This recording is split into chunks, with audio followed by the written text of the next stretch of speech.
Okay, well, we can get started. Welcome everybody to the MiALA annual membership meeting. This is Beth Martin, your lovely president of MiALA. We will get started in a few moments here with Annie Downey's presentation, which I'm very excited about. But I'll wait a few more minutes.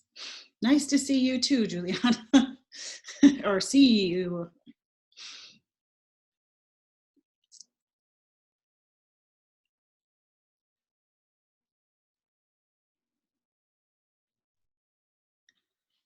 I don't know if everyone's experiencing lovely rain, but we are here in Grand Rapids. Although I think it's calmed down right now, but yeah. Okay, numbers look good. I'm going to go ahead and get started. Again, welcome everyone. I'm excited to be here. It's my pleasure to introduce you to Annie Downey, our keynote speaker. Annie is Associate Provost and Director of the Armacrost Library and Learning Commons at the University of Redlands in California. She has worked as a social sciences librarian and a library administrator in a variety of academic environments for over 15 years.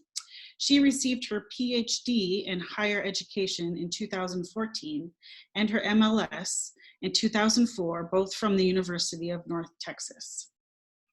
She has written and presented on service design, critical librarianship, information literacy, K-20 library instruction, assessment, women in libraries, and academic library administration.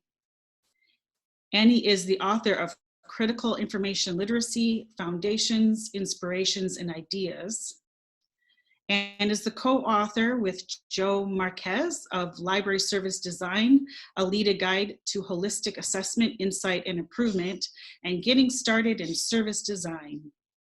She was awarded the first Future of Libraries Fellowship in 2017 and the ALA Center for the Future of Libraries. Oh, I'm sorry, it's pandemic talk. I'm sorry, it was from the Future of Libraries Fellowship in 2016 and the ALA Center for Future Libraries. And in 2018, she was a mover and shaker by the Library Journal. So welcome, Anne, and I will turn it over to you. Okay, thank you so much for joining me here today. I'm very excited to talk to you all. Of course, I was hoping that we could all be together in Michigan. I've never been to Michigan, so it was going to be my first trip, and I was very excited. So I'm happy that we can still be together anyway. So I'll start by telling you a little bit about me. I am a mid-sized private university library director. I've worked at a variety of library types. I've worked at big public, small selective liberal arts college, and briefly at a community college. I am in my first year as a library director. This wasn't exactly what I envisioned for my first year, as it is not what I envisioned for this presentation, but I'm very happy to be here with you, and I hope that I can provide at least some distraction for the next hour as we talk about things other than pandemics.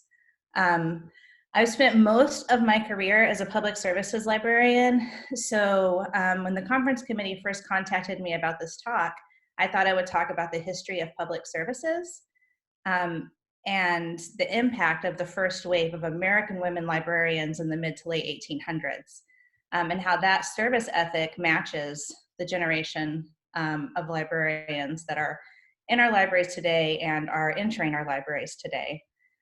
So I still want to do that because I think that's a really exciting topic, but I also want to zoom out to present a larger and in some ways a more complicated social and historical context for modern American librarianship. So hopefully this is the only time I'm going to say the word coronavirus in this presentation. But I decided to expand my talk a little bit today because I know that we are about to enter some unprecedented budget difficulties. And one of the things that the committee asked me to talk about was to talk about how we think about what we want to keep and what we want to let go of in libraries as we have to do more with less. Obviously, that particular goal has gotten a lot more critical just in the few months since we originally talked about this topic. So people often ask me how we should decide what to keep, what to get rid of, what we should add, as budgets are static, staff sizes are static or reduced. I get asked this a lot as a library director. This is something administrators want to know all the time. They're convinced that libraries are always changing, and maybe we're not as necessary as we once were. And so trying to be very clear on what I think our priorities are is really important for me and the work that I do. I find that there's not really an easy answer, but history gives us a lot to work with as we consider the options. And looking to history also reminds us that our choices now will shape our future libraries. So my goal today is to shake out some of librarianship's longstanding values as represented by the men and women who developed and shaped modern library work, to sift out the philosophies and values we want to keep, to try to identify those that we want to eliminate, and identify things that we still need to grapple with, especially those things that are rooted in our historical leadership by white upper and middle class men and women with very specific and defined gender roles. At the end of my presentation, I'm going to list some of the things that I think we should keep and things that we should get rid of based on history. But my list is just to start, and I really encourage you as we're talking today to feel free to take notes on your ideas of what you see as our pioneering leaders, what the lessons they have maybe taught us. I don't normally read during presentations, but since we were doing this online, I took this opportunity to include a lot of quotes. So that's why you'll see me referring to my notes more than I normally do. Okay. Now I have to get this to, okay. So American librarianship as we know it was created in the mid to late 1800s, and we've been urged to change everything we do ever since. I have been in classroom after classroom, meeting after meeting room, read article after article, and ever since I left library school, while I was in library school, I've heard that libraries are in the midst of unprecedented change or must change immediately to avoid catastrophic consequences. We hear that we need to become more than just a collection. We need to introduce new technology. We need to design with our users in mind, and we need to become a more integral part of the educational process. I made this slide of books on change in libraries, not to illustrate that we have enough books, but to point out that change management is a perpetual issue. It's hard, and it's something we all have to grapple with all the time in libraries, but it's also not new. Change has always been a part of our profession. So from the beginning, we have faced change. We have also faced many of the same challenges, and we've also had a very specific set of gender roles within our libraries. And the way that these things operate together, I believe, has a lot to tell us about what is good about libraries, what we want to focus on and continue doing, and then the things that maybe we want to look at and figure out how we could do differently. So even though we keep changing, the world also keeps changing. So many of our big questions, they persist. We face perpetual issues around how to organize the collection, what to buy, how to raise money, how to preserve materials, how to increase circulation, how to get books in the hands of users. We come up with new solutions over and over as societal and political, economical, and technological conditions change. But as a profession, we've already made a lot of decisions about how to confront these issues, sometimes many times over, and we often come to the same conclusions about the ideas or principles that should guide us. Many of the same philosophies and goals of the first modern American librarians continue to shape our libraries, such as the belief that accurate records and inventory are essential to a healthy library, that collections should be preserved as much as possible, but use is the top priority, and that men and women are both welcome in library work. Daniel Coit Gilman served as librarian of Yale College from 1856 to 1865, and he ended his career as the president of Johns Hopkins University. He left the library profession in protest over his poor pay. but he was still a lifetime library advocate. And he said that a library is not merely a magazine or a storehouse, it is rather an organism which has life. Speaking at a library dedication at Cornell, Gilman explained the operating model of the Johns Hopkins Library. Not far away is the library of the Johns Hopkins University, he said, under 10 roofs and in even more compartments, so that the teachers and students of any branch may have at hand in the seminary or laboratory the books most important for the prosecution of that study. He said that in 1898. So as you can see, this is something that we still believe in academic libraries. We still want our libraries to reach out to users and be available where and when they need them. Gilman recognized that the best libraries are not static institutions, but are in a constant state of flux or change, not because its elements are shaken up like the beads of a kaleidoscope, but because they grow like the cells of a honeycomb. He felt a library is valued by its adaptation to the wants of its clients. The seminary method he devised survives today as the senior thesis or capstone paper, a nearly universal measure of student research practice. So the next time you're talking to faculty about how librarians should be integrated into that process, I find it helpful to remember a librarian actually started that process. The University of Rochester librarian around the same time, Otis Robinson, wrote that time is passing also when the chief duty of a librarian was to collect books and preserve them. How to get them used most extensively, most intelligently, and at the same time carefully is becoming his chief concern. He said that in 1880. That's a question that I still get asked in meetings all the time. What is the duty of a librarian now? What are we doing now? Justin Winsor, librarian of Harvard, said that to fulfill its rightful destiny, the library should become the central agency of our college methods and not remain a subordinate one, which it too often is. Unfortunately, our predecessors also held opinions and values that impacted how they enacted these philosophies that do not match our professional values today, or our personal ones in many cases, such as using prejudice terms to describe items, centering the collection around items written and published by the elite, and setting standards of femininity for women library workers. Garrison wrote that problems associated with sex and class played a dominant role in the formation of the public library and the ideology of library leadership, both of which were highly influential in developing all types of public serving libraries. This has remained true despite the rapid growth of women librarians. In 1852, the first woman clerk was hired at the Boston Public Library. By 1878, 2/3 of the Boston Public Library workers were women. During that time period is when Justin Winsor was the head of the Boston Public Library. And we're going to talk a little bit more about Winsor because he's interesting. But under his tenure is when women began to dominate the ranks at the Boston Public Library. And when he moved on to Harvard College to expand and run the library there, he took that ideal of bringing women into the library with him. So by 1920, 90% of librarians were women, and librarianship employed a larger percentage of women than either social work or teaching. So that's kind of where we landed. But first we started here. So these are some of the people that were at the first ALA and were instrumental in planning the first ALA conference. And as you can see by looking at them, they probably held a certain stature in society.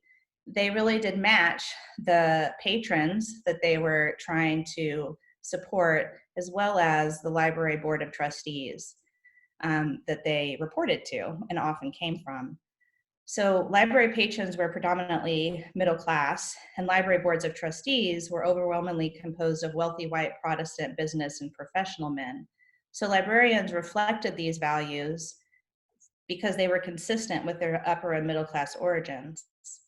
So a few of these prominent attendees you will probably recognize. You'll definitely recognize their work. Bowker is one that really jumps up in mind. Melvil Dewey, of course, Cutter, Poole. So these were all people that hopefully we've all heard about. So Melvil Dewey, he was the little startup over here, the young guy at the time. He was the first editor of American Library Journal, and he organized the first ALA conference. He talked Winsor into attending, and that was a really big coup and really gave a lot of legitimacy to the American Library Association. 90 men and 13 women attended the first conference in 1876. And this group of people were both public and academic librarians and often did a lot of going back and forth. And so they worked to get together to develop the profession and shape academic libraries as we know them now. They were very interested in topics that they deemed scientific and innovative, which you can see in this next slide. If you look at some of the topics that were going to be talked about at the 1881 ALA conference. So they were talking about things like classification, construction of buildings, how to distribute public documents, and they were also really interested in how to position libraries within education. They felt that libraries should be the center of education. A lot of these ideas that we have around the heart of the university being the library really came out of Harvard with the work of Justin Winsor, and he was very good at advocating that position. So this is what this is what the men were primarily interested in when they first started the profession. And then the women were invited in. The advent of the public library movement was when the articulation of modern library ethics and a related practical expansion opened up librarianship to women. The libraries were growing in huge numbers. They needed a lot of people to fill the ranks of libraries. Women were seen as people that might have the traits that would be attractive to work with in libraries, and they also were cheap to hire. So all of these things contributed to women's huge growth in the profession. But that shift led in turn to feminized definitions of library work and public perceptions of the library, which secured the library's inferior and precarious status. And so you see this sort of represented in Gilman's decision to leave the library profession and go and become the president at Johns Hopkins. This is a man that had a great deal of talent and really would have been a librarian probably for life based on his writings, but chose not to go that direction because of the poor pay. So that started to sort of embed that precarious status that we still feel in libraries today. So Garrison argued that as women became established in the field in 1890s, the first generation of female library school graduates readily embraced new ideals of public service. They found it very attractive to take their education into an arena where they could use it and do something good with it. ALA President Samuel Swett Green declared in his 1891 inaugural address that the measure of a library's success lay in its usefulness, in disseminating information and bringing about as large as possible an increase in knowledge and wisdom. Viewing librarianship as a public service occupation, Green asserted, the service to be rendered by a librarian is that of a parent and teacher, and never that of a slave. This metaphor of a parent or teacher guiding, educating, and providing intellectual nurture immediately resonated with educated women who were drawn to service. So this is the 1888 class of new librarians with Professor Melvil Dewey. He's here in red. So this is an image that is from American Libraries in an article that they wrote about Dewey's history as a serial sexual harasser. So Dewey recruited a lot of these women by giving a speech. Actually, I think he recruited all of these women by giving a speech at an association of college women where he declared that librarianship today means quite a different thing from what it meant 20 years ago. The old library was passive, asleep, a reservoir or cistern, getting in but not giving out. The new library is active, a living fountain of good influences, and the librarian occupies a field of active usefulness second to none. So Melvil Dewey brought a lot of people, a lot of women into the librarianship, and we really do credit him with that work. However, he was also demonstrably sexist and racist in action and belief. I invite you to look at um, some of the words used to describe him. He was both the father of modern librarianship and a pioneer in the creation of career opportunities for women, but he also engaged in unwelcome hugging, unwelcome touching, and certainly unwelcome kissing. And he never squeezed a woman who was his equal. It was always his subordinates. He didn't try to hide it. He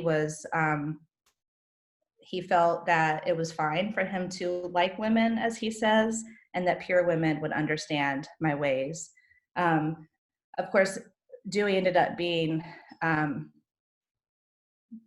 expelled, I guess, from the American Library Association because of his repeated sexual harassment of one librarian that worked for him in particular. But he was also hugely influential in the library world in the 18th and 19th century. In addition to being instrumental to inviting women into librarianship, he started the first library journal, planned the first ALA conference, developed the most dominant classification system, ran one of the most influential early academic libraries at Columbia, started a library school, and capped off his career with the business selling library supplies. He also did tons of library outreach and helped plan the Lake Placid Winter Olympics. But his legacy is also really important because he was really influential in shaping the way that library organizations positioned women, and he was instrumental in how libraries focus so much on white middle class life and to the exclusion of everyone else. He is, I think many of us consider him to be library history's Harvey Weinstein. I doubt that we have any idea of the magnitude of his lifelong habit of sexually assaulting women who worked for him, even though he did not work hard to hide it. Luckily, Dewey occupies a place of his own in library history. Other library leaders at the time stand up better in terms of personal history, though their ideas about women and people of color were still deeply problematic. So this is Justin Winsor, and I really like this image of him. I had the distinguished one at the front for the ALA picture, and I chose this one because it looks like he's wearing a cape, and that's just really funny to me.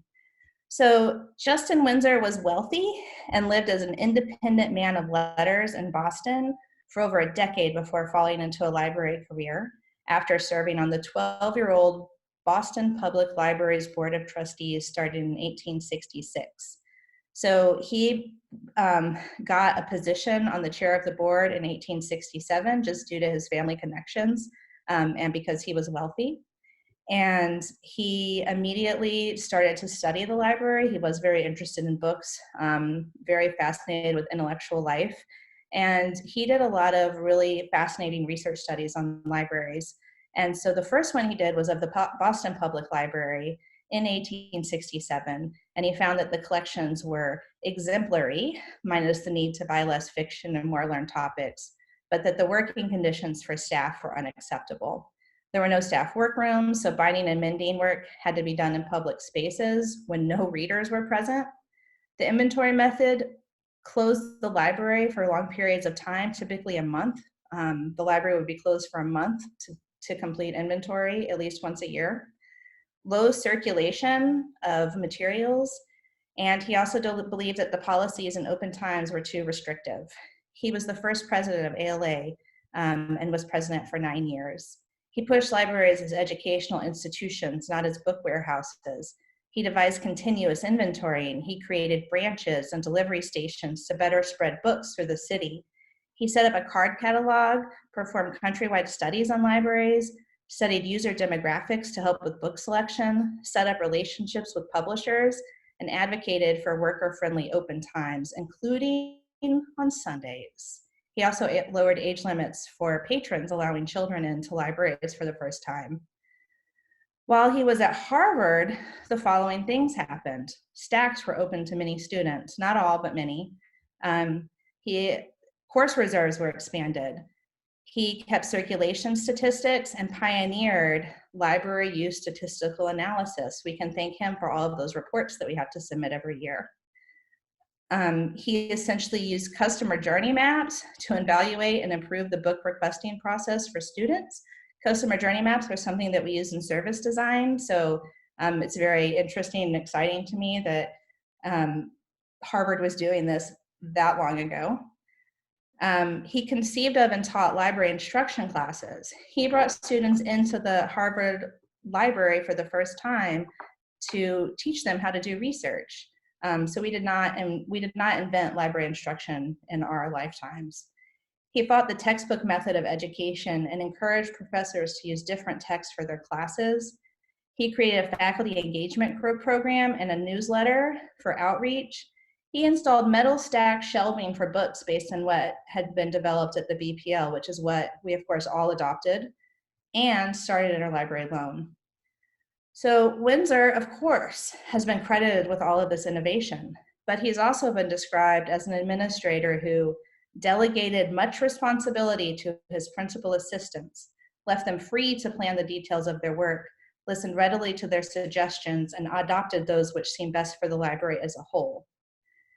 He also rose up the glass elevator spectacularly. He had no library training, but was wealthy enough not to need to work and had the connections that such wealth brought, which have to be credited with his positions, first as the head of the BPL, the second largest library in the United States at the time, and then at Harvard College, where his work and the work of his assistants established many modern library practices. He also forbade his female staff from appearing in the public portions of the library while it was open. And here on the bottom of the slide, you'll see one of his justifications for why it was okay to pay women less for the same or even better work. He said, in American libraries, we set a high value on women's work. They soften our atmosphere, they lighten our labor, they are equal to our work, and for the money they cost, if we must gauge such labor by such rules, they are infinitely better than the equivalent salaries will produce of the other sex. So,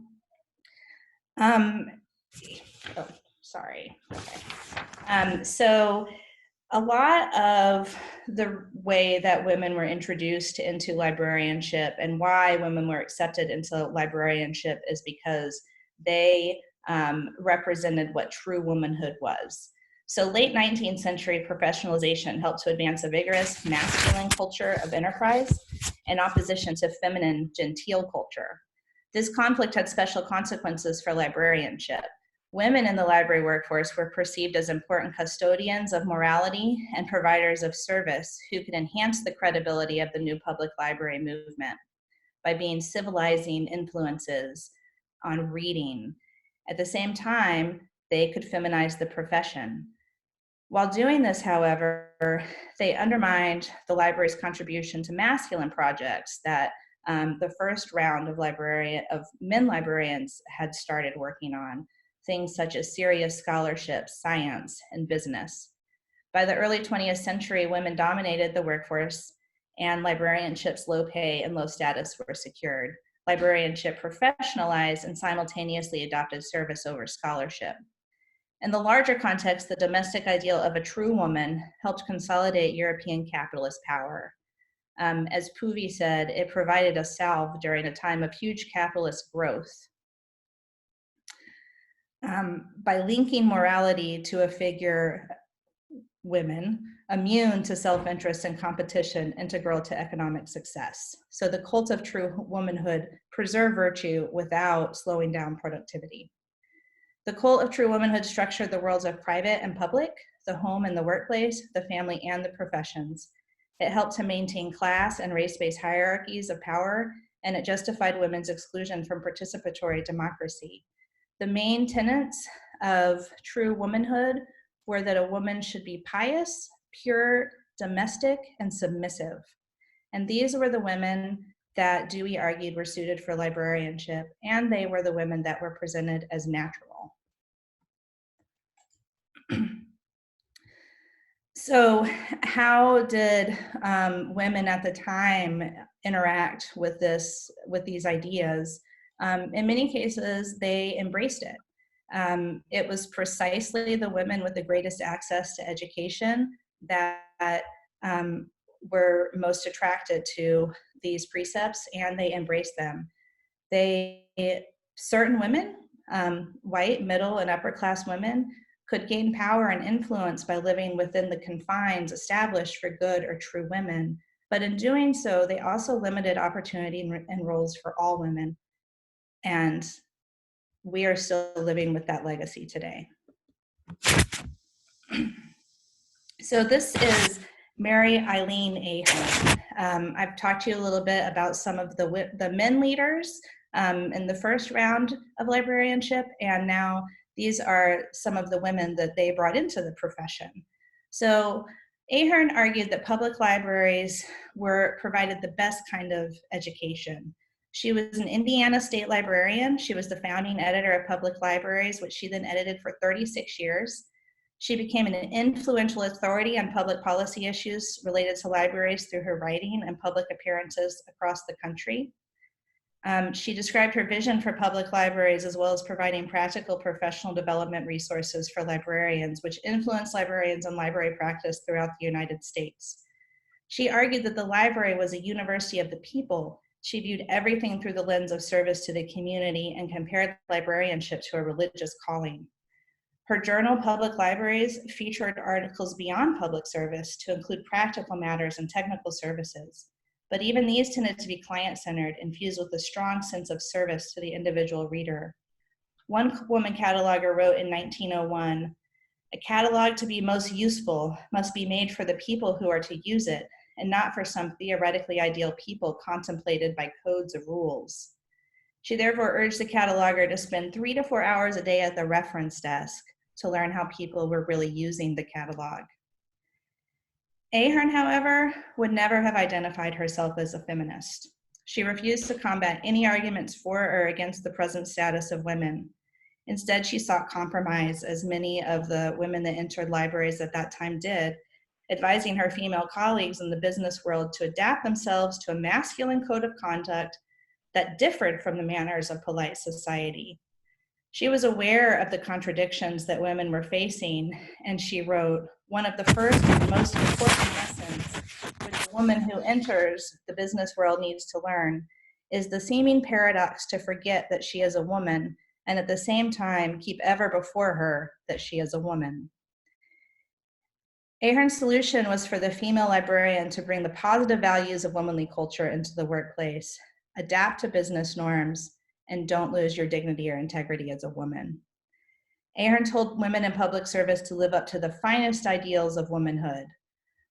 And she urged women librarians to cultivate a sympathetic attitude and a dignity of manner by declaring that the library profession offered a profitable field of action for womanly women. She was not alone in this stance, far from it. Another example is Professor Mary Salome Cutler, who taught at the library school established by Dewey in Albany. She declared that honor and opportunity awaits for who shall join a genius for organization to the power of a broad, rich, Catholic, and sympathetic womanhood. She saw that women librarians must be in touch with the latest and best thought of the time and with the growth of her own community, making the library an active, aggressive, and educational force.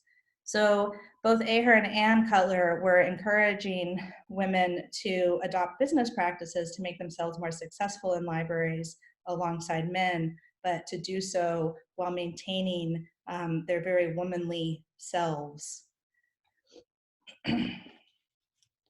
So here are some of our pioneers that were living up to the finest ideals of womanhood.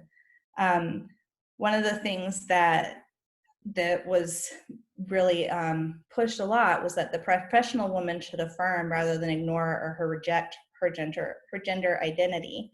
And here you have some librarians who are going on a bike ride during a break from ALA. So as the century turned, more and more women began to take over leadership of academic and public libraries as a result of the growth of library schools and bringing women into library schools. So as this happened, they started to shrug off some of the confines of genteel womanhood, which can be shown in part by the growing number of librarians who had identified as suffragettes. The previous women may have been suffragettes, but if they were, they did it kind of in a hidden way. While at this point, we're starting to transition from true womanhood to the new woman, and the new woman is much more likely to embrace women having the right to vote. So Joan Passett wrote of women librarians from this time, while few could be categorized as radical feminists, they did blend feminist ideas with rational values and an ethic of caring as they extended their spheres of influence throughout the region.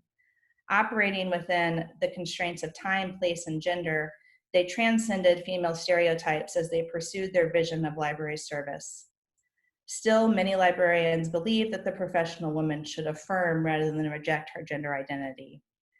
But as more women worked in libraries, new stereotyping of librarians began, especially at this time at the turn of the century.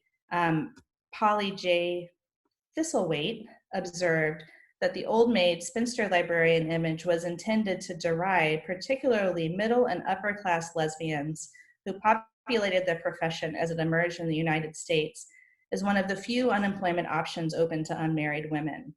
Male librarians, on the other hand, were stereotyped with attributes of femininity and passivity, insinuating effeminate gaze, yes.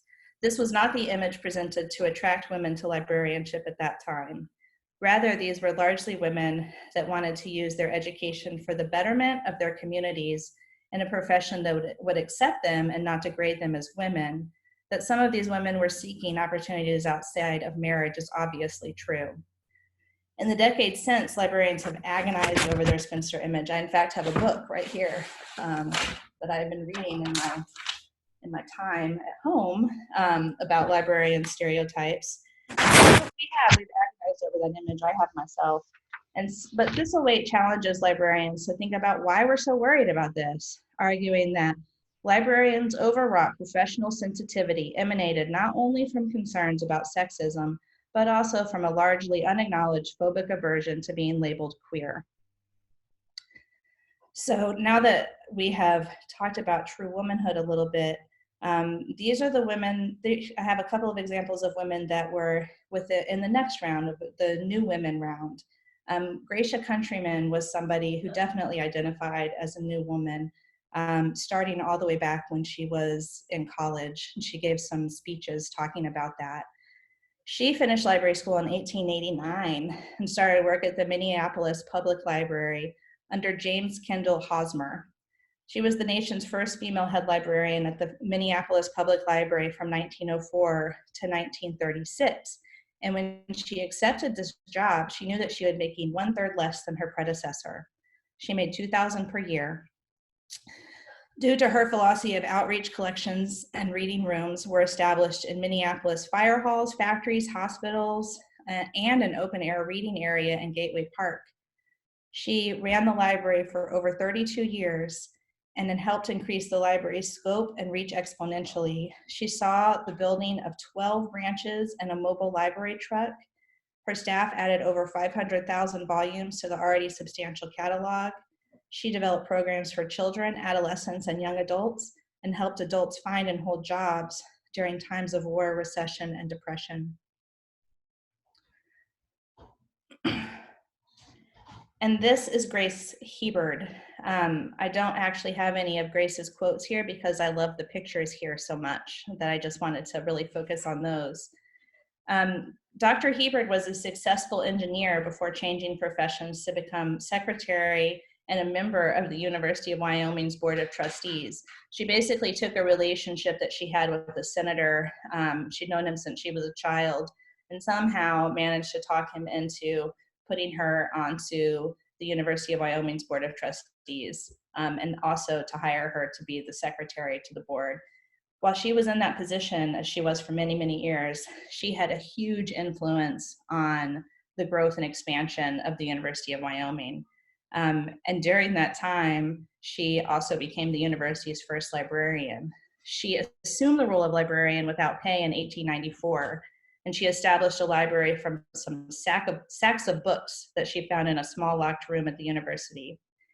She turned it into a paying position and was the university's first official librarian starting in 1908, and she served in that position until 1919. She launched her formal career as a classroom teacher after that, and became also the head of the Department of Political Economy. She wrote that every day she prepared individual books or packages of books to be sent to schools, branches, and women's clubs. Grace's historical findings have been challenged due to her romanticization of the West. So while she did a lot of really great work, we also have to remember that she was also a woman of her times, and some of her writings on westward expansion are pretty problematic. But Gratia and Grace were leaders in the library profession after women had established their dominance within the ranks. So they're examples of the types of women that led us into the period of the 1920s and 1930s. So I have some questions that Grace and Gracia leave in my mind. First of all, I asked myself, did true womanhood make way for these new types of women, or did the new women push the true woman out of the way, or are we still coexisting? Or are we somewhere in between? Another thing about Gracia and Grace that's really fascinating is they also both had, quote, deep relationships with other women. Grace built a house with her best friend, Professor Agnes Wergeland, who is the person sitting next to her. So Grace is in the middle, and Agnes is sitting next to her on the left. So all of this leaves us to what are the lessons that we can learn from these leaders that have come before us? And so this is the list that I came up with. And as I said at the beginning of the presentation, I encourage you to come up with your own list. I think if we have a list in our mind to help us as we guide ourselves as we're making these decisions about what to keep, what to get rid of, if we just keep some of our guiding principles in mind, it can really help us to focus our strategies. So here's what I would eliminate. Anything related to trying to make ourselves appearing through, I have to move my chat window, appealing through good girl gender codes or good boy gender codes, pursuing a strategy of integration and compromise rather than separatism, or assuming that this dichotomy should lead the conversation. So this strategy of integration and compromise, that's what the true women were very dedicated to, that their job was to try to integrate, get along, and hold up the ideals of womanhood at the same time. And then there were other women at the time that said, no, we just need to be completely separate. We need to do our own thing. And I suggest that assuming that that dichotomy should lead the conversation is problematic to start with. I also think we should eliminate hierarchies that privilege scientific, quantitative aspects and functions of librarianship over serving our communities. And also just binary thinking of any kind. But privileging this type of thinking over serving our communities really gets in our way, because our founders believed all the way back at the beginning that the reason that we do the scientific quantitative work is to help us better serve our communities. So when we start to privilege that work over serving our communities, I feel that we've lost our way. Hierarchical, patriarchal management structures.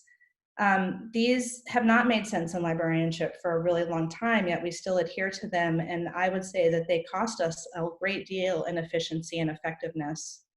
I would also eliminate bias in cataloging structures and in collection development. We can see by the type of people that formed our libraries that the core history of our collections is going to be very focused on white European scholarship. So if we know that going in, how do we actually correct for that? I also want to eliminate discrimination against any group of people, whether they're workers or patrons. I feel that we've made more ground in trying to eliminate discrimination against patrons than we have within our own employees.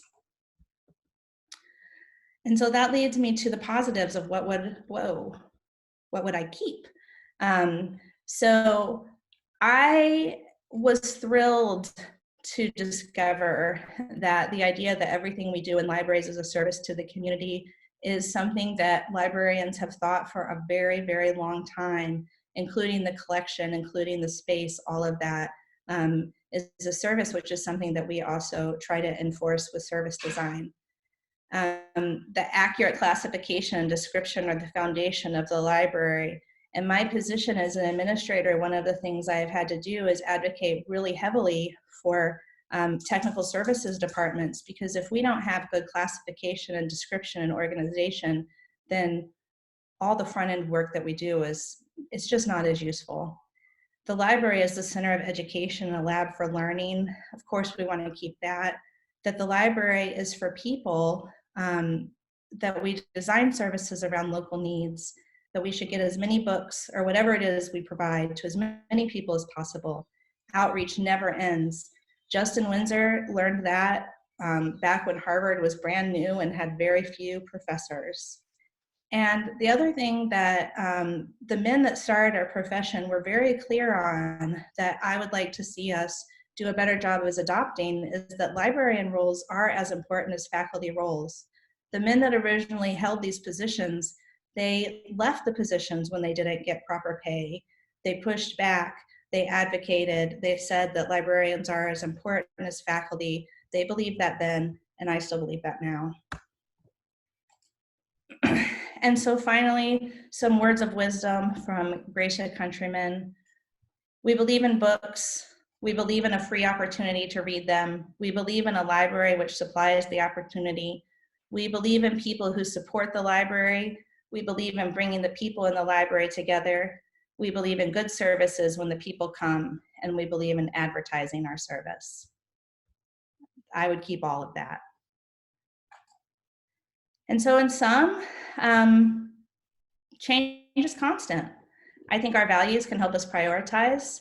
Our history and our communities provide a lot of guidance and input that we can use when we are making difficult decisions, and collective corrective action is still necessary to ameliorate the historical wrongs of our profession. And with that, I thank you. I open it up to questions, and also, as all my publishers have told me I'm supposed to do, I have put links to my books here. Thank you, Annie. We will take a few, like 5 minutes for questions. If you want to go ahead and, if you have a question for Annie, go ahead and type that into the chat, and Heather Ledisky and I will be monitoring that for her.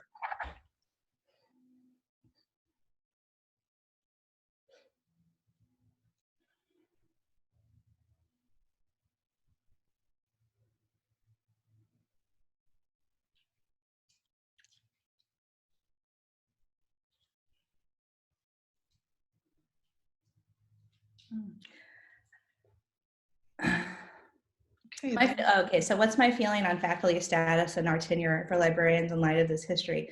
So this is a really interesting question, because I have this historical perspective, and I also have the challenges and the benefits of it from different institutions. So I've worked at an institution that had what we called tenure light, or faculty status light. I've worked at an institution where we were staff, and I've worked at an institution where I am now, the librarians are faculty, and they're true faculty in every sense of the word. And I see real pros and cons for all. One of the things that I really enjoyed when I worked in an environment where where librarians held staff status, is that we all focused on the kinds of research that we were excited about. All of these books that you see here, I wrote while I was a staff librarian, because I didn't have as many faculty commitments. So I think the faculty, it's a bit of a double-edged sword, where we can really benefit from it. We benefit from the relationships, but we also end up putting in a lot more work, I would say, in many cases than the disciplinary faculty do. And I'm seeing that a lot right now with the librarians that I work with, and how intense their workload is, and how little control we have within the library to try to manage that workload, because so much of it is around the faculty responsibilities. So I don't have a good answer, Maureen, I'm sorry. I am very conflicted on faculty status. I think it can be really great. I think it can help keep pay up. And I also think that it can put unrealistic demands on librarians.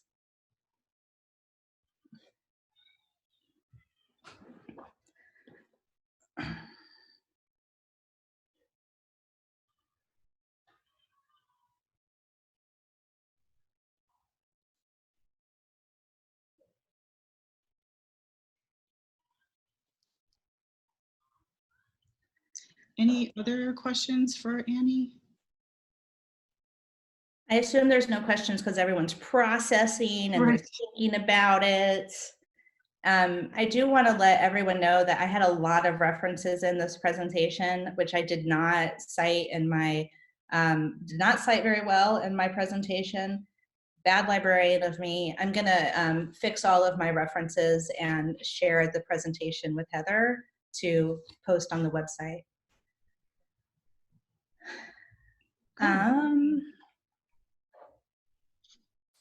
Okay. How do I respond to those who talk about change in libraries as if it is something new? Well, I just tell them it's not. That libraries have always been changing. This is actually one of the things that as an administrator is super frustrating, because I do have to hear pretty much every day how libraries are changing so much right now and how are we handling all that change. And I just want people to understand that librarians have always been amazing at change. The only reason we sometimes think we're not, in my opinion, is because we're told constantly that we're not, but we've been doing it for so long. I would say we are very good at change. Am I going to write on some of this stuff? I hope so. I've been trying to work on a history of women in librarian and academic librarianship specifically for a long time. And I have lots and lots of notes. So Darlene asks, as a person of color, I'm disappointed at the lack of diversity in search committees and processes. People tend to hire those that mirror themselves. What can we do to change this? I would say that this is a really, really big problem in academic libraries. And I think the very first thing we need to do is have an honest reckoning with ourselves and say that we are doing exactly what you say and that we are hiring ourselves over and over and over. I think that the only way to stop doing that is to be extremely clear and explicit that you're not going to do that with your next search. That in your next search, you're going to write down your biases as a committee. You're going to acknowledge when those biases come up when you're talking with individual people during your search, even though that's uncomfortable. And as a committee, I think that we should hold each other, as committees, we should hold each other accountable. If somebody on the committee is obviously leaning towards a specific candidate because they're so much like themselves, I think that's a really great opportunity to have a conversation about why that is the decision that they are leaning towards. So I don't think it's easy work. I think it's really hard work. And, but I do think that it's honesty that really is necessary. The data on current pay disparity between men and women, I do have this somewhere. I don't have it like right next to me. We still have it. We primarily have it because we pay certain positions higher. So we pay IT higher, obviously.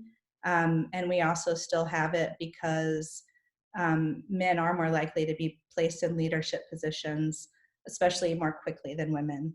So we have the pay disparity. It's not nearly as bad as it was, and it's not as bad as in a lot of professions. I think one of our biggest pay issues is not our in-profession pay issues. I think it's our out of profession, how we compare ourselves to others pay issues.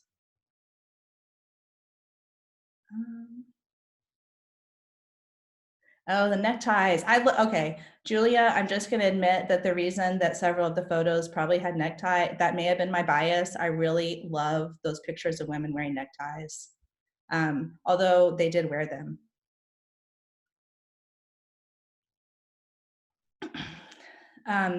Juliana asked how to explain that an MLS is equal to an MBA or a terminal degree. Well, to me, it's obvious that it's equal to an MBA. They're both master's degrees. But in terms of it being a terminal degree, I think that I think there's too much of a focus on the degree. I think that we don't say this to lawyers who, if they're teaching in a law school, they are now called Dr. So-and-so. They did not do the level of work that I did to get a PhD, but we still adopt that stance with them. So I do really think that a lot of this is because of the feminized status of the profession, and that we would have a better chance at being able to make that argument if we weren't in the particular position that we're in regarding that. But I focus more on the work that we do as opposed to the credentials. I think credentials are one of the things that women have had to use and librarians have had to use to try to make arguments, because it's what we think people will take seriously. And I don't know that that's always the case. So I try to focus more on the things that the faculty librarians that I work with do are absolutely the same as the things that the disciplinary faculty do. And if that's the case, why is the pay so different?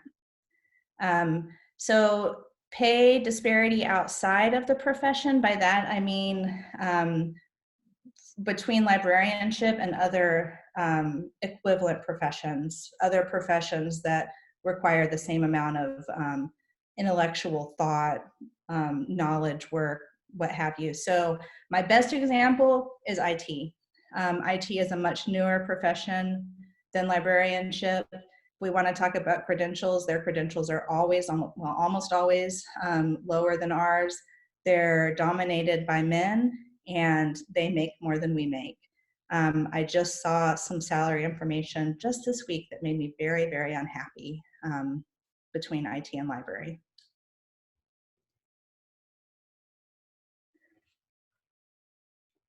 Okay, I think I got all the questions.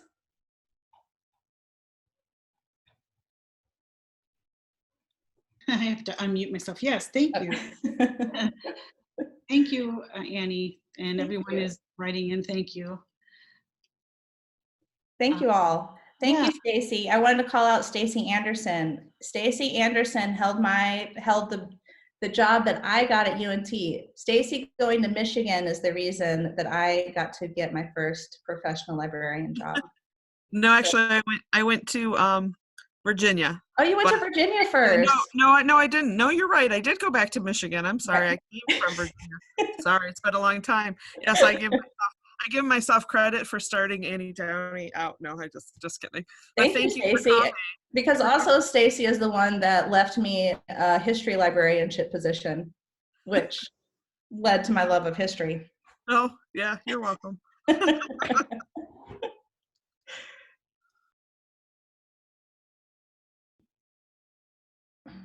Some more thanks. Okay. And we look forward to the references. I know a lot of people have mentioned on here that they would like to see them. Okay. I will follow up with those. Oh, where was the IT salary? Okay, so the IT salary data that I was talking about was actually internal, but I've also seen it. It's findable. It's definitely findable.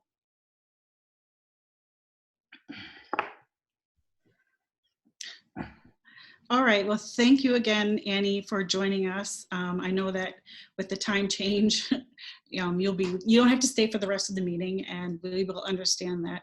So thanks to everyone for asking your questions. And I don't know if we just want to give a wave or a clap or whatever, but a thumbs up. But anyway, we appreciate you joining us, even if it's virtually. But thank you so much. Thank you. Have a great meeting. And please, if you have any questions, let me know. Okay. Signing off. Bye. All right, bye.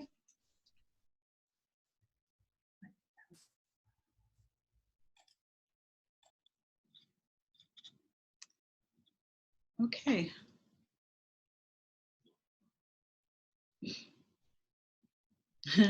Oh, she has left the building. Okay, thank you, everybody. I wanted to go ahead and officially call our Michigan Academic Library Association annual membership meeting to order. I want to thank you all for joining us with this unusual annual membership meeting. Normally, we'd be having this meeting during our annual conference at a time where we could all be face-to-face. This year, due to the global pandemic, we needed to postpone our annual conference and to host a virtual meeting, which in fact is a new experience for many of us. I think in the past we did hold a virtual membership meeting, but now it seems these meetings are more of the norm. So thank you all for your flexibility in joining us and to learn about the happenings of our organization for the fiscal year 2019-2020. I just want to go ahead and going off the agenda, my my report. So thanks for coming again. MiALA, not ALA. MiALA has marked a milestone this year, and I wanted to acknowledge that. We have officially turned 5 years old. Yay! We founded during a time when we as academic libraries and academic librarians did not fully see ourselves in the mission and vision of the statewide library organization. This was something that was an ongoing struggle for academic libraries and librarians within that organization, and the decision to pull away to start a new organization was not an easy one to make. Those founding leaders who worked hard to provide us the framework for our current organization, I want to thank them. They listened to our concerns and they listened to our ideas as institutional members and individual members in what we wanted moving forward with this new organization. So I want to thank those founding leaders, if any of them are here today, for their hard work and dedication to put into place an organization, that meets the needs of academic libraries and librarians. In these 5 years, MiALA has made changes to the way it operates. Last year, after many conversations and meetings, we decided to move away from the larger construct of having 3 divisions in order to focus on building community, leadership, professional development through our interest groups. To lead these groups, the MiALA board created the Interest Group Coordinating Committee, or the IGCC. So later in our meeting, we will hear an update from the chair of the IGCC, Brenna Wade. So, also this year, we saw the formation of a new committee appointed by the president, now past president, Paul Gallagher, and it was approved by the board. This committee is the Inclusion, Diversity, Equity, and Accessibility Committee. It joins the other standing committees of nominations, conference planning, membership, communications and marketing, and advocacy. I want to take a moment to thank the committee members for their hard work and dedication this year, all of our committee members. These committees play an integral role in the organization and the leadership of MiALA. I look forward to the reports today. Through all of these changes and growth in MiALA, there has been one constant, and that is the current and former members of the Board of Trustees. To our former Board of Trustees, as well as to our past presidents, thank you for your service during these past 5 years.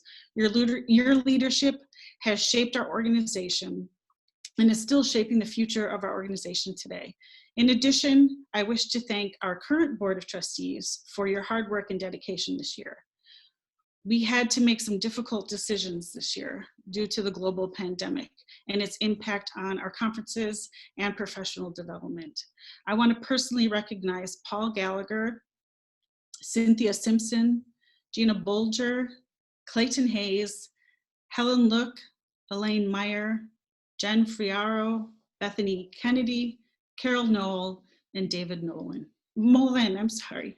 It has been an honor working with all of you for the past 2 years. Some of you will be ending your term on the board this June, and your leadership will be missed. Last but not least, I'd like to give a wholehearted thanks to Heather Ladisky. She doesn't get enough of our thanks. Heather works for MiALA part-time and MCLS part-time, but Heather is the glue that really holds our organization together. It is her leadership and insight that helps us in our leadership roles stay on task and move forward. I cannot thank Heather enough for all of her dedication and all of her work for MiALA. Thank you, Heather. Lastly, moving forward, I want to let our institution members know that the board recognizes the difficult financial hardships many of you will be facing in the coming months and years. We are aware of your uncertainties, and we pledge to work with you as much as possible to ensure your continued support. We appreciate all that you have done for MiALA up to this point and look forward to working with you in the near future.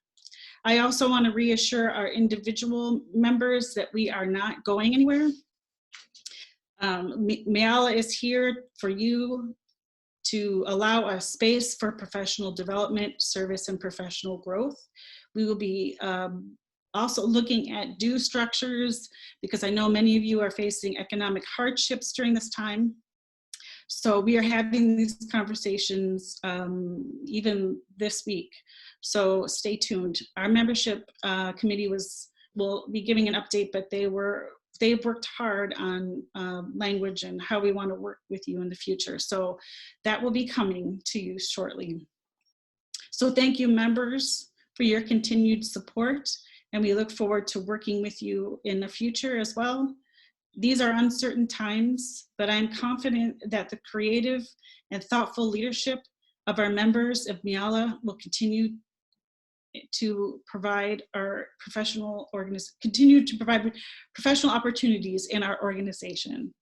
So I just wanted to say thank you at this time. And that was the end of my keynote. I'm going to turn it over now to our treasurer's report, and that would be with Clayton.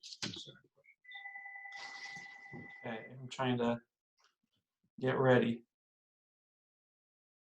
So can everybody hear and see me? I hope.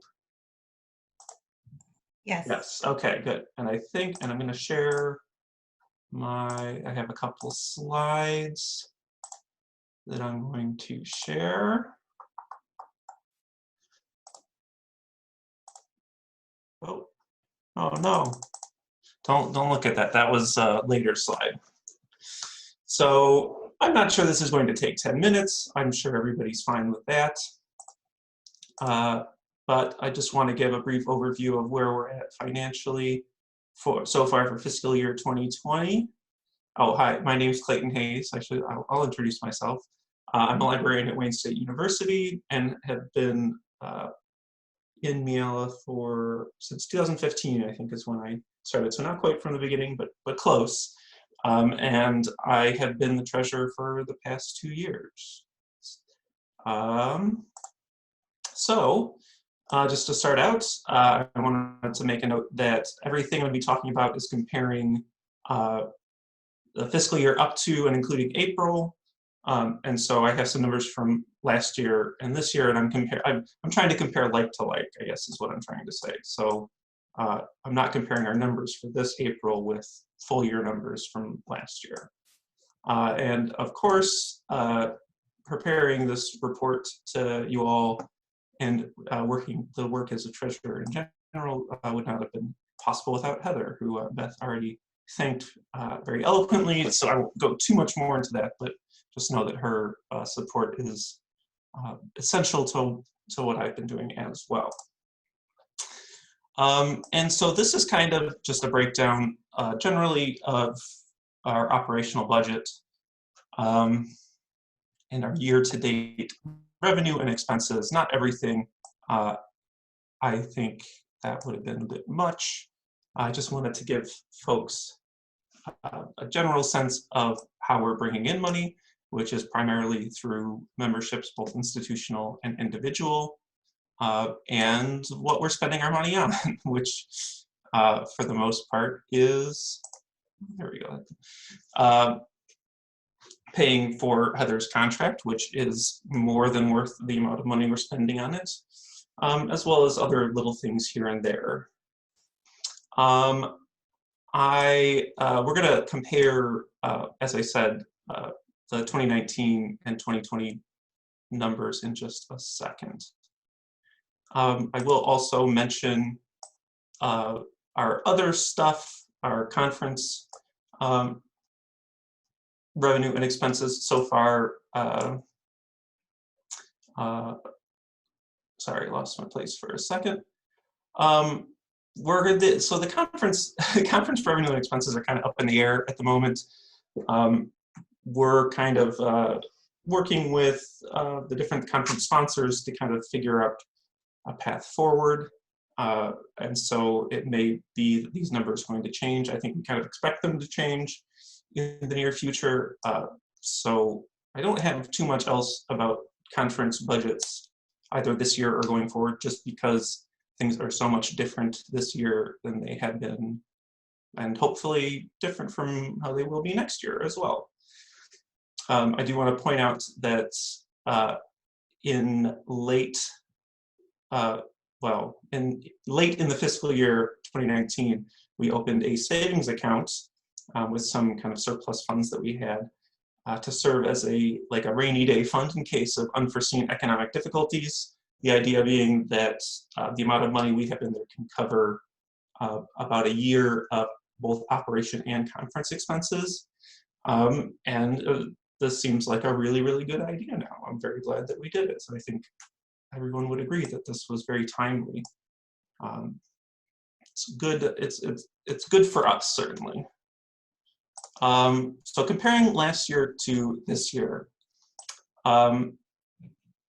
it's not a great picture, but not a terrible one either. So we see a drop in both institutional and individual member revenue. I don't think any of us are projecting that that's going to change with the current economic situation. I think we'll probably continue to see lower numbers there. The difference in revenue from IG activities might look alarming, but we never wanted those to be, what happened? Oh, sorry, I lost my screen for a second. We never wanted those to be revenue generating in the first place. So we were never expecting them to bring in a lot of money from those. So it's not really something that we're concerned about. Although I was a little worried that the difference in expenses for IG activities meant that we were doing less. But when I actually went and looked at the numbers, for this past fiscal year, in comparing 19 to 20, in fiscal year 2019, we held 6 in-person events and 1 webinar, whereas this year we've only held 1 in-person event, but we've held 12 webinars, and those were thanks in large part to the web and UX e-resources and OER IGs. They each held 2 or more, if I'm not mistaken, and there were other IGs that did as well. So really, we've been seeing more engagement. It just has been online, and this was all kind of before the pandemic came, so kind of a natural trend in that direction. So just the expenses are down, but we're still kind of remaining engaged. And it's also, I think, I wanted to point out that fiscal year 19 included MIX, which is an every other year conference. And that's a big chunk of that $3,000 in terms of IG expenses. And finally, if you look at the expenses, there's about $4,000 difference all told. And we had about a $4,000 increase in the contract with MCLS for Heather's services. Some of you may remember that we renegotiated that contract last year at the end of last fiscal year, and it's about a $4,000 difference, and that is like the step up in expenses that we saw. So overall, things haven't changed that much. It's mostly these revenue numbers that are a little bit down. And if you look at kind of where we're at balance-wise, 19 to 20, like comparing fiscal year 19 to 20, we're still pretty close, not that big of a difference last year to this year. The target in each of these categories is to retain $35,000 for operational expenses and $20,000 for conference expenses. So we're obviously way out ahead of those. But it's, you know, we're on uncertain footing just because of the budget situations that everyone is going to be in this coming year. Now, see, I said I wasn't going to take 10 minutes, and there's a timer, and I'm almost at 10 minutes now. Boy. So anyway, the key takeaways is that as of right now, because of the saving that we've done and because of kind of the surplus we brought into this year, I feel like we're well positioned to deal with the immediate effects of the pandemic. But as it has always been, I think the organization's fate is tied to its member institutions and maintaining engagement with both individual and institutional members. And so those are kind of the things that I think we need to focus on over the next year is continuing to engage with individual members throughout the crisis, and you know, after things kind of settle down, which hopefully they will at some point, kind of re-engaging with institutional and individual members to kind of get them back involved in the organization. And finally, Beth kind of alluded to this, some things looking forward, some things that we're doing now. Heather and I are going back and forth revising our projected budget for the next fiscal year, because obviously I think we started it in January or February when things were a little bit different. And just some examples of differences that we're expecting to see. As Beth said, we've been in conversation with the membership committee to address economic hardship and trying to keep people engaged with the organization, even if that means, even if we're not getting revenue from members. I think it's more important that we keep the members engaged with the organization above all other things. And finally, as my time runs out, this is my last year as treasurer, and I encourage anyone who's interested to get in contact with me if they want to talk about it or to nominate themselves.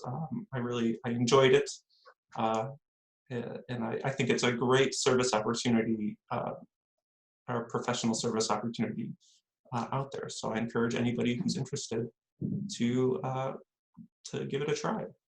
And that's all I have. Thank you, Clayton.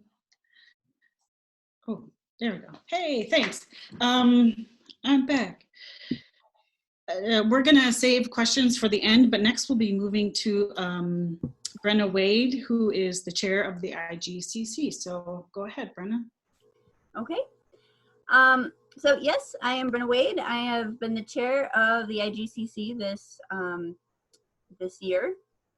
We also, Karen Graves is the vice chair, Grace Haynes is the secretary, Rachel Minkin and Elizabeth Walker are members at large. And I also want to say a huge thank you to Heather Ladisky, who has been an invaluable help throughout this year, especially as this is the inaugural year of the IGCC, as mentioned before.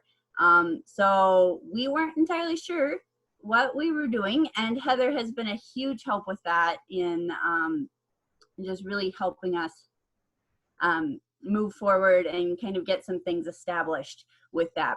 So one of our main goals this year was basically to just establish the IGCC and really set us up with some solid best practices and policies to move forward in the coming years. And I think that we have accomplished that goal. I think we've done our best in kind of establishing this new normal. And I would kind of like to explain the structure a little bit of how it's set up. So essentially the IGCC is kind of a middle layer and acting as a liaison between the IGs and the board. And so each interest group, each IG has a liaison from the IGCC. So that should be somebody that you can come to with any questions, with anything. And we've tried to really reach out to the IGs throughout the year and make sure that we're maintaining contact and different things through that. And we definitely want you to know that if you have any questions at all, you can come and talk to us, that is what we're here for. And then the chair of the IGCC is an ex officio member of the board, a non-voting member, but they do attend board meetings. So there's kind of that structure, and that's how it's set up. So we have a few updates from IGs this year. We have added 4 IGs to the ranks, I suppose. So access services, archives and special collections, health sciences, and Michigan Alma. So if any of those IGs sound interesting, please feel free and go and join those if they really fit with your interests or things that would really help with your position. We have also retired or disbanded 1 IG this semester due to inactivity. The technical services IG has been retired.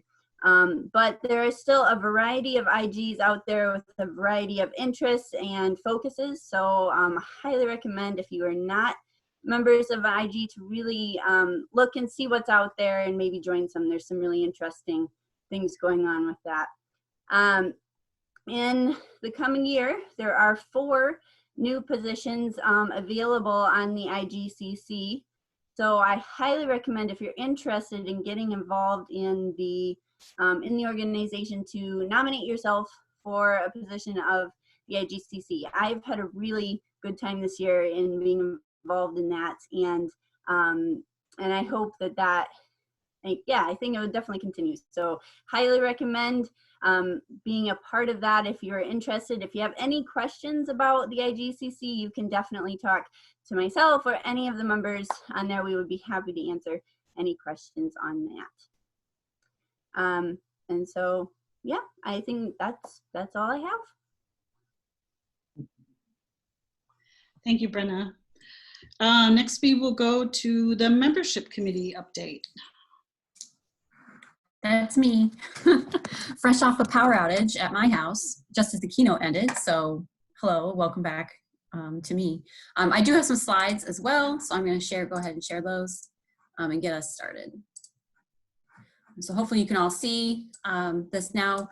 So my name is Alex Hauser. I am the chair of the membership committee this year, wrapping up. So a big thank you first off to my fellow committee members, Elizabeth Walker, Megan Kudzia, Katrina Ruin, Brenna Wade, Jennifer Holman, of course, Heather Ledisky, and our board liaison, Clayton Hayes. So we'll get straight into it. Membership numbers. This year, as of April 2020, we have 360 individual memberships. That includes regular members, retirees, and students. And we have 25 institutional memberships as of the end of April 2020. And then a fun fact, since this is MiALA's 5th birthday, 74 members who joined with MiALA's first call for membership are still members today.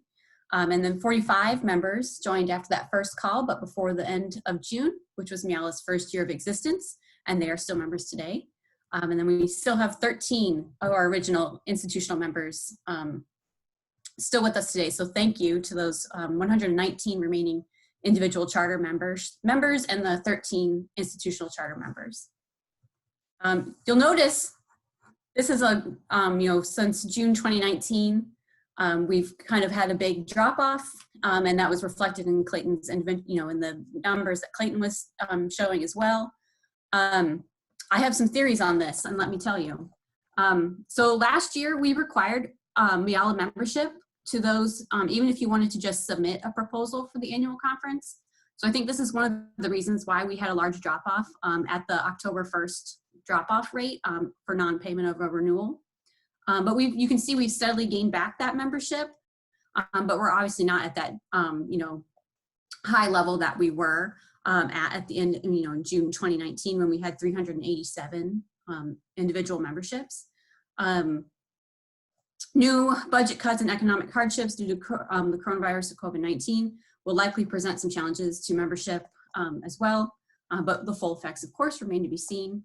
So we just need to keep that in mind. And like Clayton said, we've had conversations as a membership committee about how we can help our members, keep connected, stay connected with this group as best they can.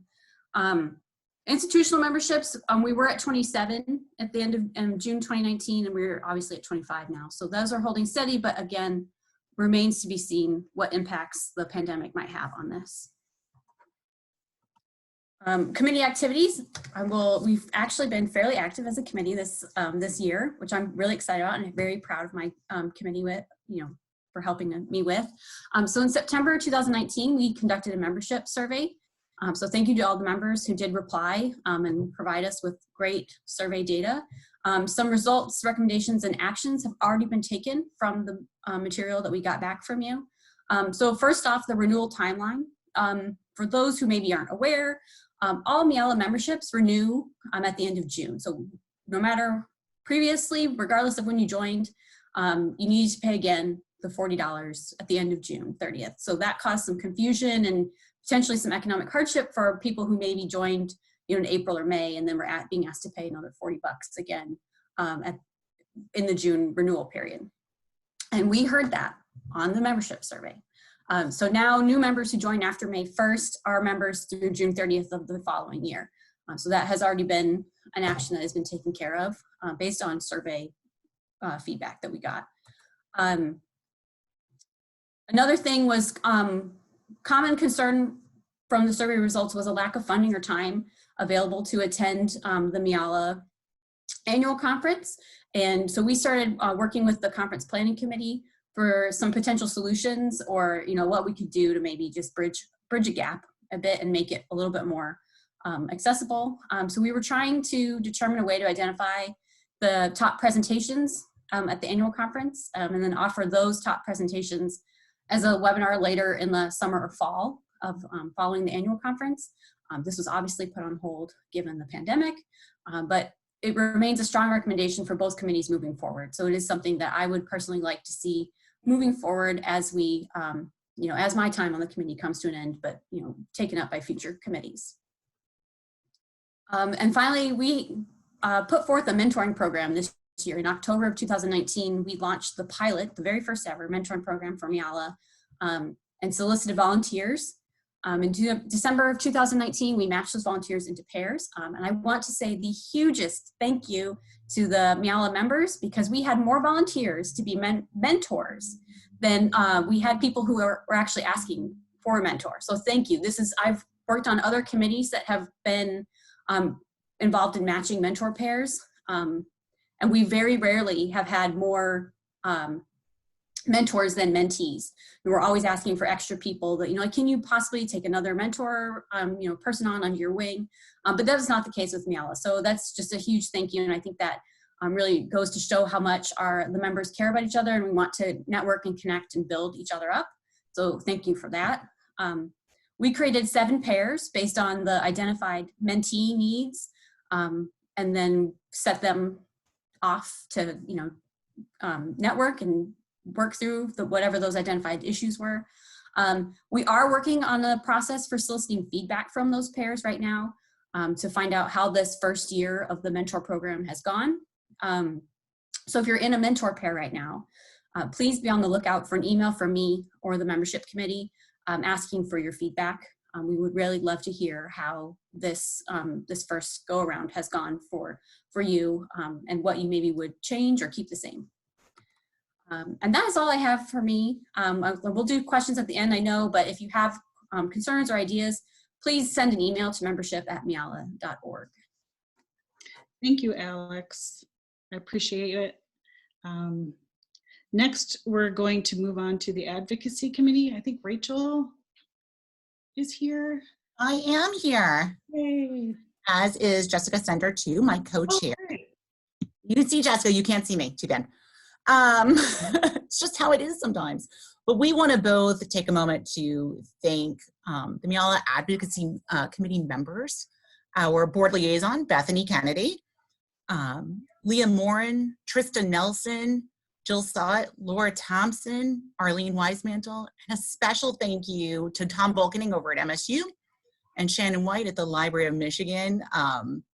They really put in a lot of extra time to help us out with some things and really provided a lot of insight for us. So this year, some of the events, some of the big things you may have heard about were State Bill 611 that reared its head in late fall of 2019, putting a lot of pressure on our public library colleagues to balance the safety and security of their buildings and their people, but with the laws that are already in place to provide for the privacy of patrons. So SB 611 was meant to amend the Michigan Library Privacy Act. And it was the idea that the background of this is that libraries couldn't work well with law enforcement, even if the library itself was the victim of the criminal act. It was like something like theft, because libraries were not providing evidence to law enforcement. But of course, if we start providing evidence to law enforcement, we may also be affecting the privacy of the patrons inside our building. MiALA Advocacy Committee stayed closely in touch with the Michigan Library Association as they worked on a potential substitute for that bill, and that is still being worked on, friends. Because of this sort of working together, this new relationship, it's not a new relationship, it's a growing relationship between MiALA Advocacy and the Michigan Library Association. We were invited to be there in support of Advocacy Day for Libraries in Lansing, Michigan. It was supposed to be this April, but again, as with many things, it was canceled. To be on the safe side, we don't need that many people congregating together. But we look forward to future joint endeavors with our school, our public, and our state library colleagues, including talking about disbursement of the federal CARES money that is working its way through the system right now. And finally, I want to point to the ALA State Ecosystem Task Force that's been in effect for quite a while. Let me say it is a growing and soon to be live thing. The state ecosystem was an idea forwarded by the American Library System several years ago, and we are in the third year of this task force now, trying to get a template and a toolkit running so that each state can work on what advocacy looks like between library associations within the state. So that, for instance, in Michigan, our school media specialist colleagues in MAME are working with us in MiALA, and we're working with Michigan Library Association and trying to keep us all together and on the same page so that we're speaking with one voice for libraries within any given state. So I ask for you to look for that. It should be coming out by the end of the summer, and we hope to be spreading information about that by September. So that's it from advocacy. Any questions, you are welcome to contact Jessica or myself or any one of us on the board. We'd love to talk to you about it. Thank you. Thank you, Rachel. Great work, guys. So next on our agenda is John Jeffries and the Communications and Marketing Committee. Hi, Beth. Thank you. So I'm John Jeffries. I work at Grand Valley State. I am the new chair for the Communications and Marketing Committee, started this year. I'd like to start out, like most people, singing the praises of the group. We're made up of Katie Alphanar, Emily Hayes, Kendra Lake, Krista Pickle, David Scott, Michelle Straz, and Laura Walton. Also, to echo the unending string of praise for Heather, she has been a lifesaver for someone who's new into one of these leadership positions. So thank you, Heather. And then our board liaison is Jen Fierro, who's also been really helpful this past year.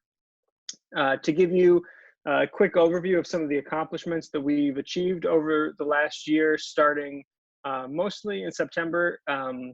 The monthly newsletter is consistently continued, and that is all due to Michelle Straz, who's our fearless editor. So if you enjoy that monthly newsletter, make sure you thank Michelle for all the work that she puts into it. We're always looking for new people to be on the featured on the member spotlight. I'll talk in a second about how you can find out where that link is. But if you haven't been a member spotlight yet, please do think about taking the time to fill out that form. We spend a lot of our meetings brainstorming ways to find more members to spotlight. So don't be shy. We'd love to learn more about you.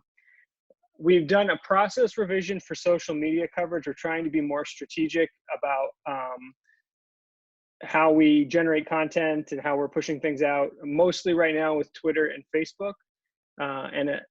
Another big thanks for Katie Alphenar here, who created a spreadsheet that we can use to be more strategic. We implemented that spreadsheet and we took on daily assignments right before everyone started working from home from the pandemic. So we're still kind of working out the complexities of it, and with people dealing with all the unexpected things that have popped up over the last few months, we'll be really looking at it as a goal next year to streamline that process even more. We'd also like to jumpstart our Instagram content, which right now only has 5 posts. So we'll be thinking about ways to get more things out there as well. And then the final thing that we did throughout the year is we identified some communication baselines so that we can be looking at all of the different ways that we are connecting with members and seeing how they are either growing or diminishing over time, so we can make decisions about whether or not some of those need to be sunsetted. The other projects that we have in motion are, we really like to build engagement and marketing to graduate school students in library programs in the state, as well as library staff members who are in like non-librarian quote unquote roles, and see if we can generate interest or learn how we can better support their needs too. And then consideration of communication tool recommendations for interest groups. So Laura Walton really took the lead in helping us identify what are all the different ways that you're working to communicate together in your individual interest groups. And so we have a lot of information about that, and we'd like to make sure that people know all the different options of ways that you can collaborate and work together. So we will be doing something with that over the next year. So how to be a member spotlight? One, that form is on the MiALA.org website. So if you Google member spotlight MiALA, you should probably be taken to it. We'll also be promoting it in the next coming weeks on our social media. So if you haven't hit follow, we're on Twitter, or if you haven't liked our page on Facebook, you can find us there, and we'll be posting that link in both of those places. But we, once again, really encourage people to fill that out. If you have questions or if you have ideas for the ways the communications and marketing group can help support you, the email is communications@miala.org. That comes to me, and that can help us generate ideas for things we want to work on over the next year. So thank you. Okay, thank you, John. That was great. Moving on, we are going to go to Paul Gallagher and the nominations committee.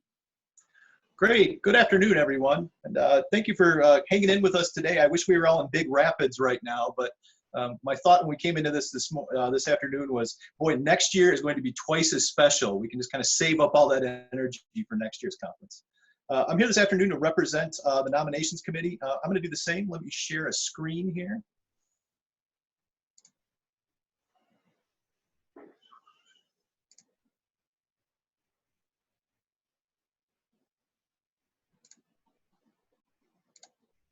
Okay, great, there we go. So I'm pleased to represent this year's Nominations and Elections Committee. And this committee is a bylaws committee that was been established since our very earliest days, and it represents broad representation from different types of libraries, just as we see with the board and other facets.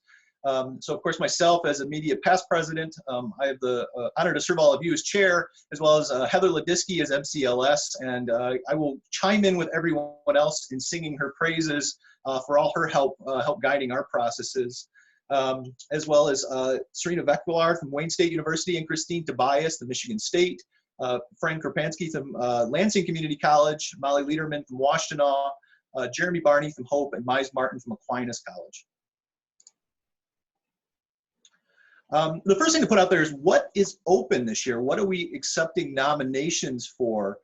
Because if you're not familiar that the board changes on a rotating basis, the idea being that not everyone is replaced all at once to provide continuity. So of course the vice president, president-elect is open, and that is a 3-year term, 1 year as vice president, 1 year as standing president, and then 1 year as president-elect. The treasurer role, as my colleague Clayton Hayes was mentioning, is open for nominations. We have a publicly funded university representative, as well as a private college representative and a community college representative. So all of those were seeking nominations for a board election. And there's also 2 interest group, or I'm sorry, 4 total positions for our interest group coordination council, 2 of which are 2-year terms, and then 2 of which are 1-year terms. So we're actively seeking nominations for those as well. One of the questions that's common is, what is the commitment? And, the biggest thing is a willingness really to serve Michigan's academic libraries and staff. Just as a personal anecdote, as a former board member and as somebody who served as the president, it comes down to there's a certain meeting obligation on a monthly basis, and then certain offline work towards particular goals or objectives that you've taken on as part of that responsibility. And it's very variable. If you're involved in a lot of programming and development, it would take more effort, whereas others it may take less. So, but there's always those meeting and those communication components to pin back to. There's a lot of information we have online about this, and I would point you towards MiALA's Election Central, which is on the website. That has, breaks down the particular roles, as well as the MiALA Policies and Procedures Manual, which has job descriptions for the officers, as well as breakdown on some of the duties and obligations they take on. And then most importantly is if you have particular questions, reach out to the nominations committee. We're happy to help or connect you with individuals who have served in those roles and try to get you the right information so you can make an informed decision. So please don't be afraid to reach out to us. We're happy to help. One difference that we moved into this year was the way MiALA had elected committee chairs. And in previous years, we had done a public call to the members for those particular roles. This year, the change is that we won't do a public election for the committee chairs, but allow the committees themselves to put forward the individuals to chair those, which is what we've seen as it's consistent with what we've always done with interest groups. And it makes sense because if you've served on that committee for a number of years, and then had to go up for public election. We've also heard from individuals, I'm not comfortable saying I would want to chair that committee because I've never served on it before. And so this makes it a little more clear cut. It doesn't change the amount of leadership roles in the organization. It just simply allows the committees and those who have been doing that work to have a stronger voice in who they put forward for a chair. As a result of that too is we really want to make sure that we let everybody know, how do I get engaged in the organization, both on committees and otherwise. And each year MiALA has always sent out a call for volunteers. And so we'll do the same this year, and the Nominations and Elections Committee is going to assist a bit to help make sure that we get that into more communications channels. So after the election cycle, we would be sending out a link to the online forum we use where you can really sign up and say, hey, I'm interested. I want to engage in the organization. How do I get started, or where can I help? And it gives you a way just to put your hat in the ring for various other roles and committees to help get appointed. And I have noted on here, there's a lot of different ways. You've heard from all my colleagues, advocacy, communications, conference planning, our IDEA task force. So depending on where your interests lie, there's always a slot for you to get involved and be able to contribute. One important thing to note is the timeline that's coming up, because we're getting close here. May 20th is when the call for nominations will close. So we're going to be sending out final reminders on Monday for everyone. So please do consider if you would be willing to serve in one of these roles. We really do, we are very actively seeking additional individuals. But it's coming up quick, so be attentive to that. And then of course, coming up on June 1st is when the elections for the board will open. And again, if you want to learn more, or if you want to nominate yourself or someone else, it's available via the MiALA's website, Election Central, It has the position descriptions, the link to the self-nomination form, and of course, don't be afraid to reach out to the MiALA, the Nominations and Elections Committee, because we're happy to help as well. Just on a personal note, I've had the pleasure of serving with MiALA originally as a board member, then as a vice president, president, immediate past president.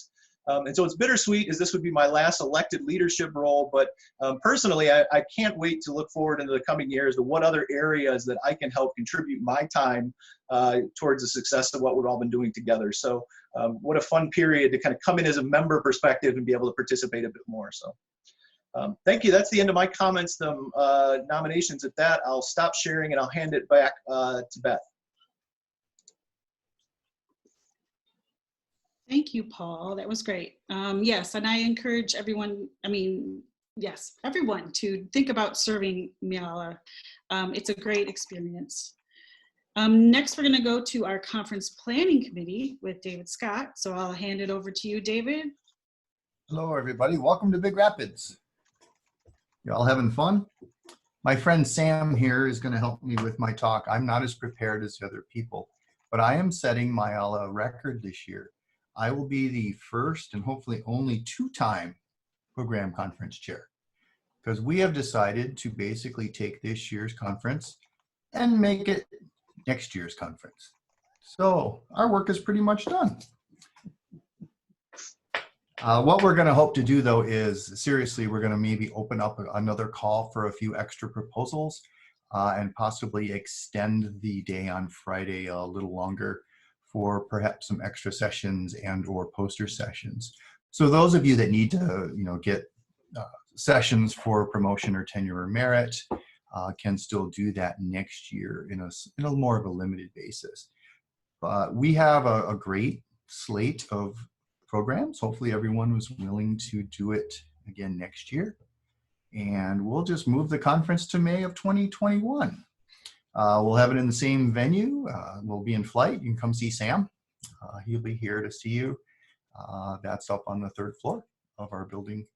And we're all going to look forward to having you here in Big Rapids in 2021. That's all I got. Oh, thanks to the committee and Heather, too. You guys are great.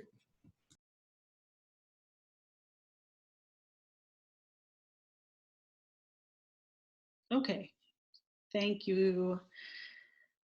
Let's see, thank you, David. I'm sorry, so I'm looking at our agenda. So Annie Belanger was not able to join us today. The board liaison for the IDEA committee, Helen Look, will be giving the report, and then she will also segue into the bylaws amendment announcement. So Helen, I will turn it over to you.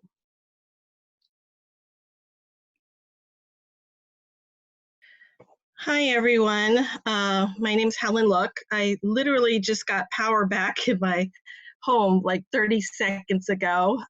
So apologies while I sort stuff out. So last year from the conference, basically there was a demand from the membership, a really strong interest in having MiALA focus on issues of equity, diversity, inclusion, and accessibility. So the board formed a task force to focus on those issues. For this task force was charged with providing education and advocacy about inclusion, diversity, equity, and accessibility issues that serves the interests of the association and its membership. So this year, the group really focused on two main things.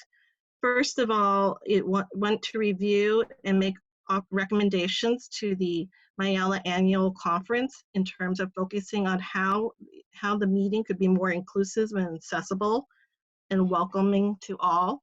As part of that work, the group has diligently worked on a code of conduct. That work is still underway. The main work that needs to move forward is if we are to adopt a code of conduct for the association and for our gatherings, what type of training would involve for people to be able to report incidences and how to respond to it.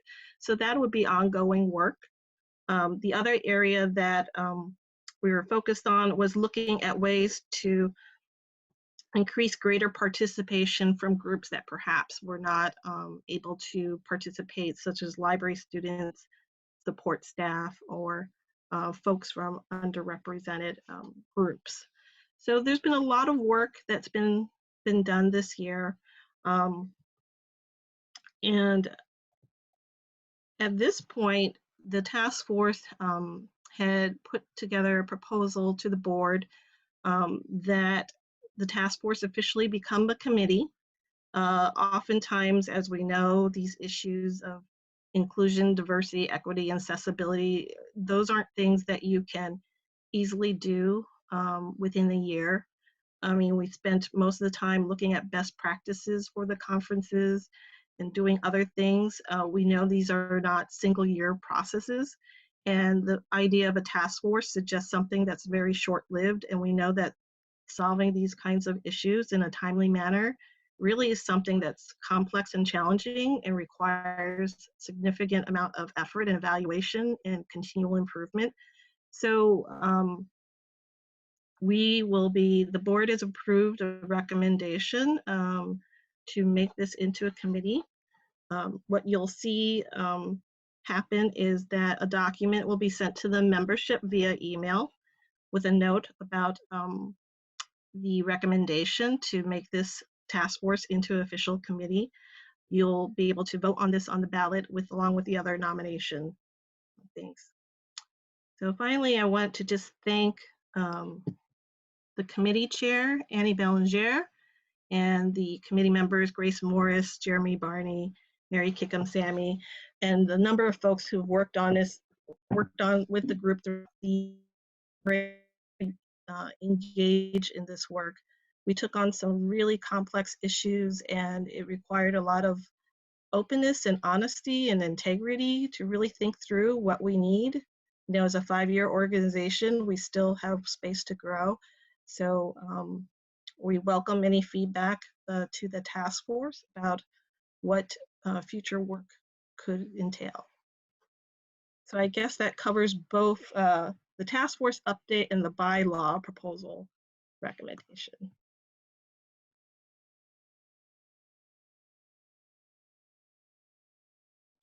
Okay, I'm back. Thank you, Helen. I appreciate that. So now we are going to open up to any questions that you may have, either for the committee chairs or for the board, or the IGCC or Heather.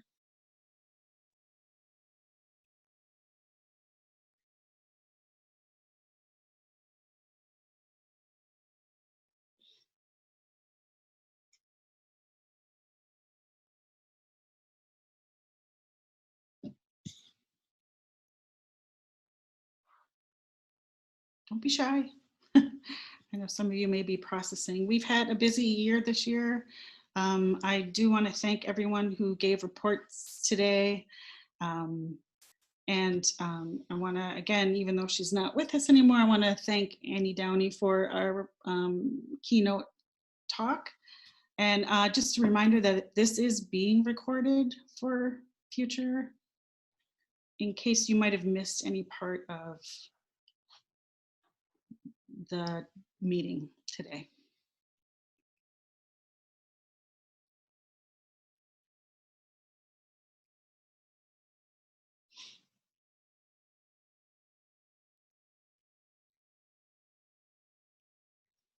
Okay, I'm not seeing any questions from anyone at this time.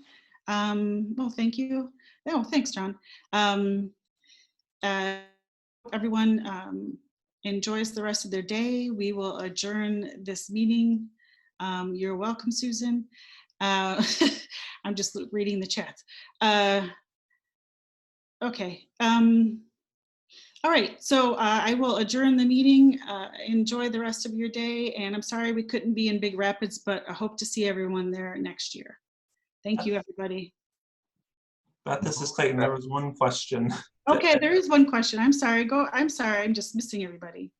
What was I didn't see it. No, I think Denise asked if there was anything planned for the leadership retreat this year. That's a good question. We are still going to be discussing that.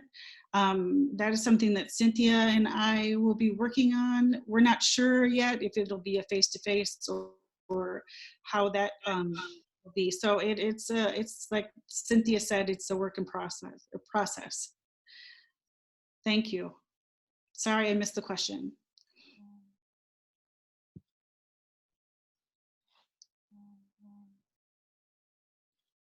Thanks, everybody. Thanks. You're Thank you.